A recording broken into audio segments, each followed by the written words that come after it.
I came to Nuremberg to provide historical context to the current global threat confronting our civilization. These past 2 years and a half have been especially stressful as painful memories were rekindled. In 1941, I was 3.5 years old. My family was forced from our home in Romania to Ukraine. We were herded into a concentration camp, essentially left to starve. But death was everywhere. Death was the cloud above us. My father died at the camp of typhus, an infectious disease that was rampant in all the concentration camps and ghettos for lack of any sanitary conditions.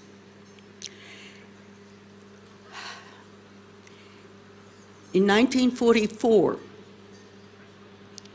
as the final solution was being aggressively implemented, Romania dislodged from its alliance with Nazi Germany, and the government allowed several hundred orphan Jewish children to return to Romania if they had a relative there. Although I was not an orphan, my mother lied to save my life. I boarded a cattle car train, the very same train that continued to bring Jews to the death camps. 4 years elapsed before I was reunited with my mother. The Holocaust serves as an archetypal symbol of unmitigated evil. Moral norms and human values were systematically obliterated. The Nazi system destroyed social conscience. Millions of people were worked to death as slave laborers. Others were abused as experimental human guinea pigs. The Holocaust did not begin in the gas chambers of Auschwitz or Treblinka. The Holocaust was preceded by 9 years of incremental restrictions and on personal freedom, and the suspension of legal rights, civil rights, and essentially human rights.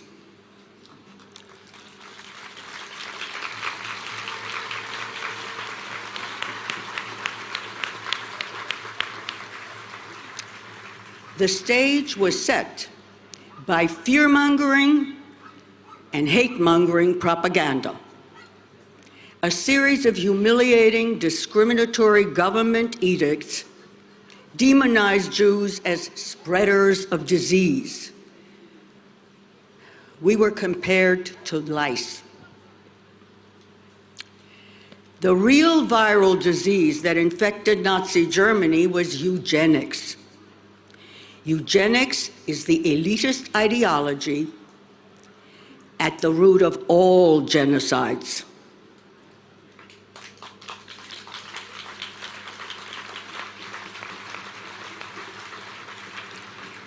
Eugenics is cloaked in the mantle of pseudoscience.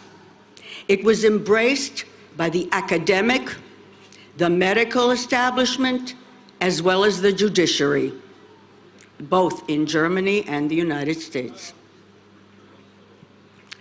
Eugenicists justify social and economic inequality. They legitimize discrimination, apartheid, sterilization, euthanasia, and genocide.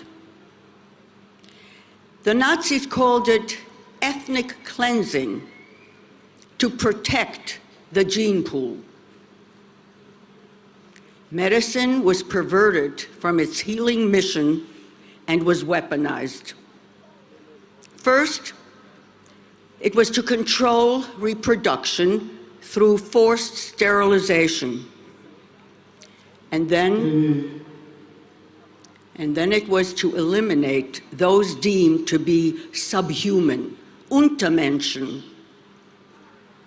The first victims of medical murder were 1,000 German infants and toddlers under the age of 3. The murderous operation was expanded to an estimated 10,000 children, German children, under the age of 17. The next victims were the mentally ill, followed by the elderly in nursing homes. All of these human beings were condemned as worthless eaters. Under Operation T4, designated hospitals were turned into killing centers, where various extermination methods were tested, including Zyklon B, the gas that was used in the gas chambers. The objective of the final solution was the annihilation of the entire European Jewish population, which at the time was 11 million. The Nazis enacted discriminatory laws. They utilized modern technology, low-cost industrial methods, an efficient transportation system, and a highly trained bureaucracy that coordinated the industrial genocidal process. The objective was high speed, maximum efficiency, and low cost. The human casualties of this unprecedented genocide were 6 million Jews and 9 million other people whom the Nazis dehumanized as Untermenschen. The purpose of Holocaust memorials is to warn and inform future generations about how an enlightened, civilized society can be transformed into a genocidal universe ruled by absolute moral depravity.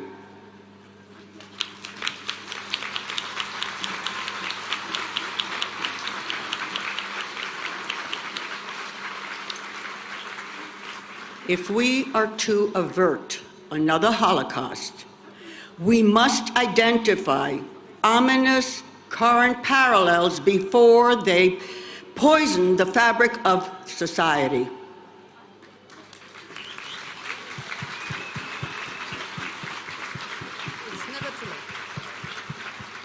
Since the Nazi era, the study of history and most of the humanities, including philosophy, religion, and ethics, have been overshadowed by an emphasis on utilitarian science and technology. As a result, few people recognize foreboding similarities between current policies and those under the Nazi regime. By declaring a state of emergency in 1933 and 2020, constitutionally protected personal freedom, legal rights, and civil rights were swept aside.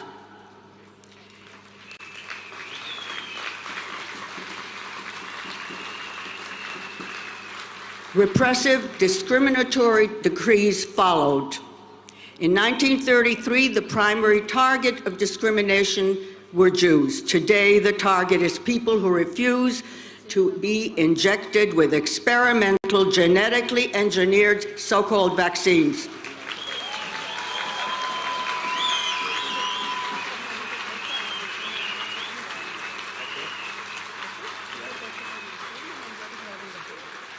Then and now, government dictates were crafted to eliminate segments of the population. In 2020, government dictates forbade hospitals from treating the elderly in nursing homes. The result was mass murder.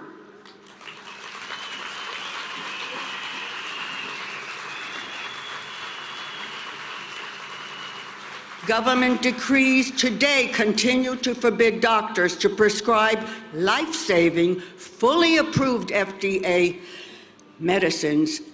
That they must follow government-dictated protocols, and those continue to kill.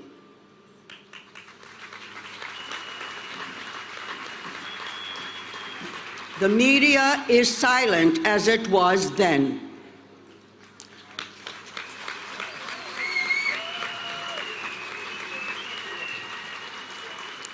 The media broadcast a single government-dictated narrative, just as it had under the Nazis.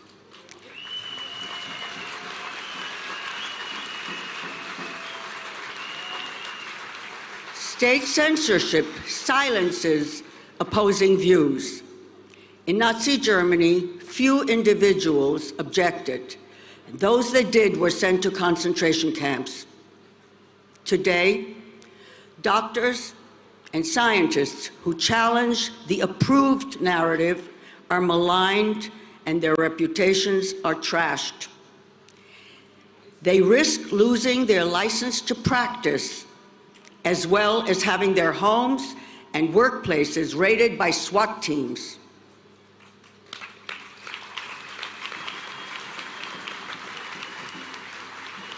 The moral significance of the Nuremberg Code cannot be overstated.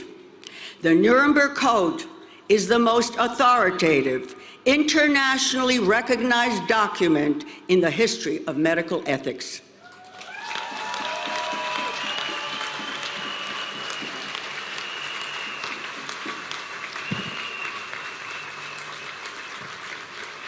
This landmark document was formulated in response to the evidence of medical atrocities committed by Nazi physicians and scientists. The code sets forth moral boundaries of research involving human beings. The Nuremberg Code rejects the ideology of eugenics and unquestionably asserts the primacy and dignity of the individual human being.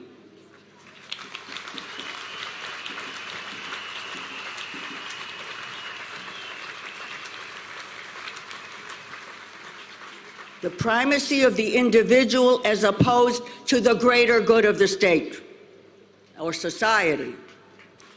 The American jurists who formulated the Nuremberg Code incorporated the official 1931 German guidelines for human experimentation. They were authored by Dr. Julius Moses. Now, the guidelines remained legally in force until 1945, but of course the Nazis completely disregarded them, and they deported Dr. Moses to Theresienstadt, where he died. The Nuremberg Code defined foundational, universal, moral, and legal standards affirming the fundamental human rights. The human rights apply to every human being, every race, creed, and color. It makes no difference. We are one human family.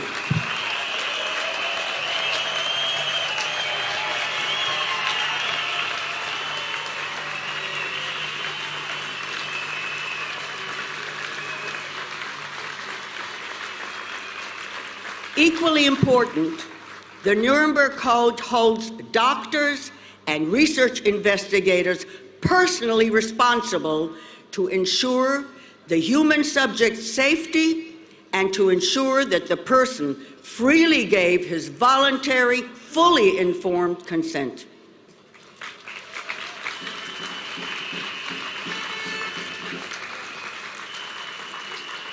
The standards of the Nuremberg Code are incorporated into the International Criminal Code. They are legally applicable today, in peacetime and during war. The objective of the Nuremberg Code is to ensure that medicine never again deviates from its ethical precautionary principle: first, do no harm.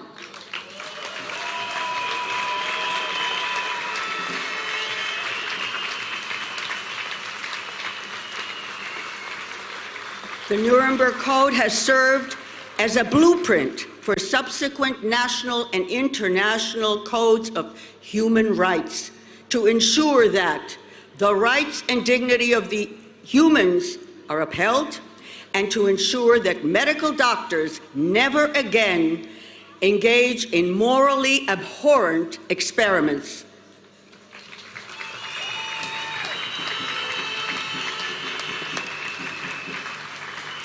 Like the 10 Commandments, not a word of the Nuremberg Code may be changed.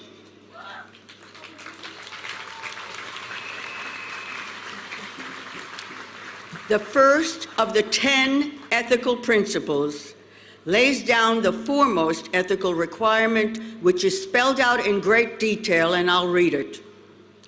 The voluntary consent of the human subject is absolutely essential.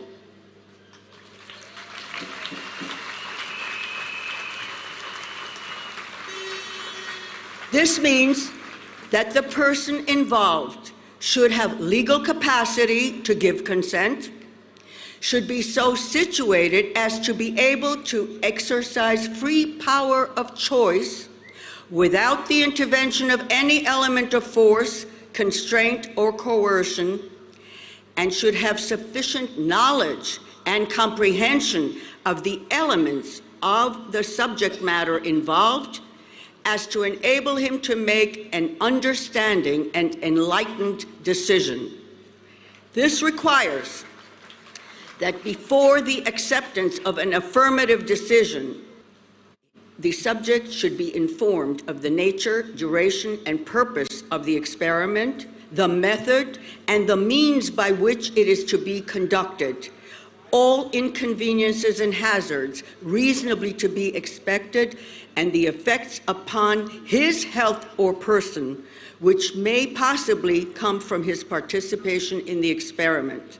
Were any of you told about all this when you were offered the injections, the experimental injections? I doubt it.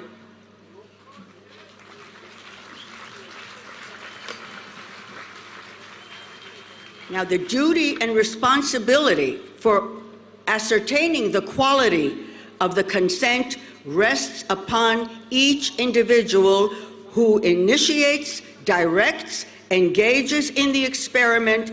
It is their personal responsibility, which may not be delegated to another with impunity.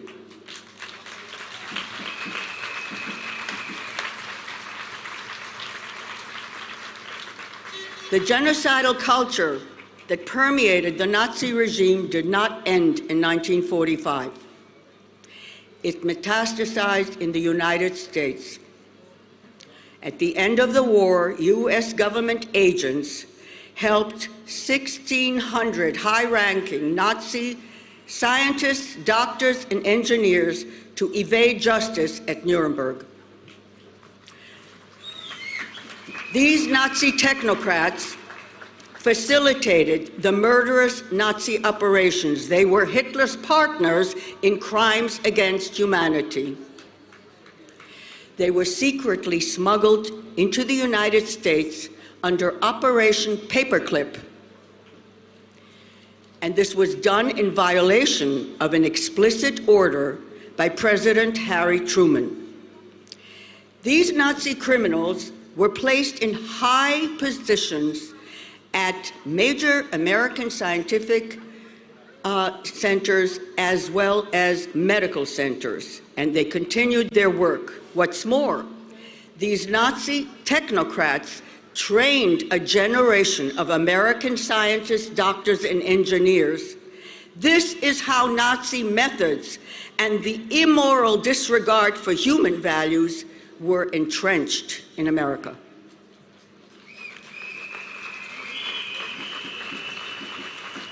In 1961, in his farewell address to the nation, President Dwight D. Eisenhower warned against the increasing domination of the military-industrial complex, whose total influence, economic, political, even spiritual, he said, is felt everywhere. Eisenhower warned, we must be alert to the danger that public policy could itself become the captive of a scientific technological elite. This is who is behind the COVID pandemic.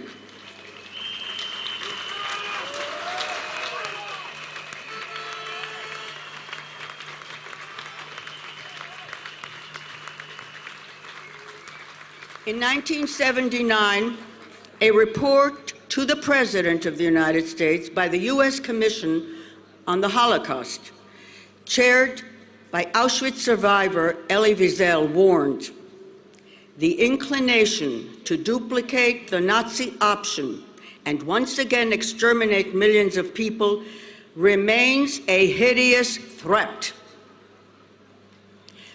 Those who declare that Holocaust analogies are off limits are betraying the victims of the Holocaust by denying the relevance of the Holocaust."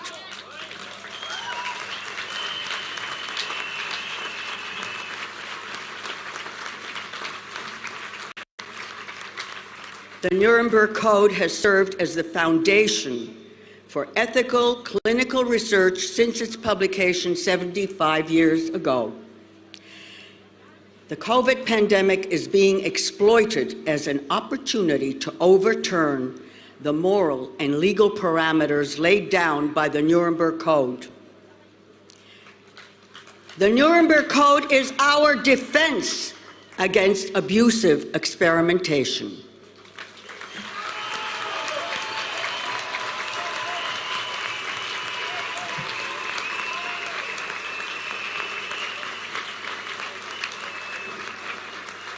Humanity is currently under siege by the global heirs to the Nazis, a posse of ruthless, interconnected global billionaires has gained control over national and international policy-setting institutions. They have embarked on implementing a diabolical agenda, which includes the overthrow of democracy and Western civilization, to depopulate the global population, to eliminate nation states and establish one world government, to eliminate cash and establish one digital currency, to inject digital IDs and artificial intelligence capabilities into every human being. If these objectives become a reality, we will be digitally surveyed 24 hours a day, 7 days a week.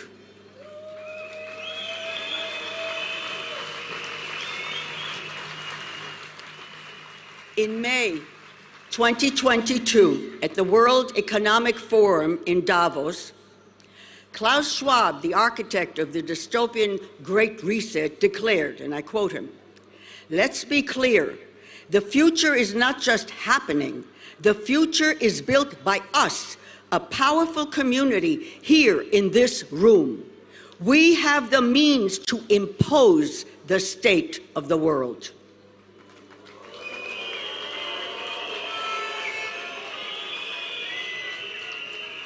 The ultimate goal of these megalomaniacs is to gain total control of the natural resources, the financial resources, and to replace humans with transhuman robots.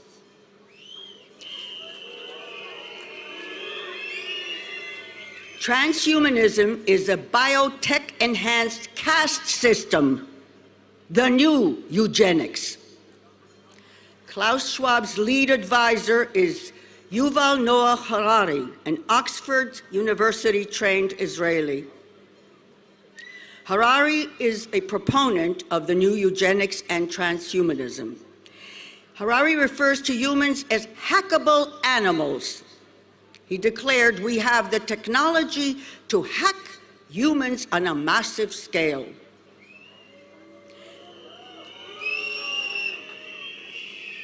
Transhumanists despise the concept of God. Transhumanists despise human values and deny the existence of a human soul. Harari declares that there are too many useless people. Remember, the Nazi term was worthless eaters. This is the new eugenics. It is embraced by the most powerful global billionaire technocrats who gather in Davos, big tech, big pharma, the financial oligarchs, academics, government leaders, and the military-industrial complex. These megalomaniacs have paved the road to another Holocaust.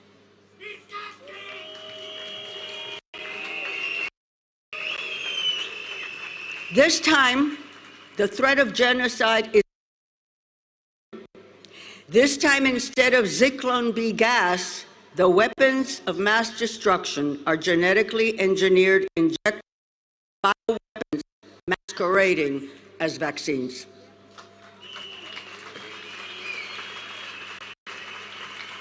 This time, there will be no armed forces to rescue survivors. Be aware of that. No rescuers. Unless all of us resist, never again is now.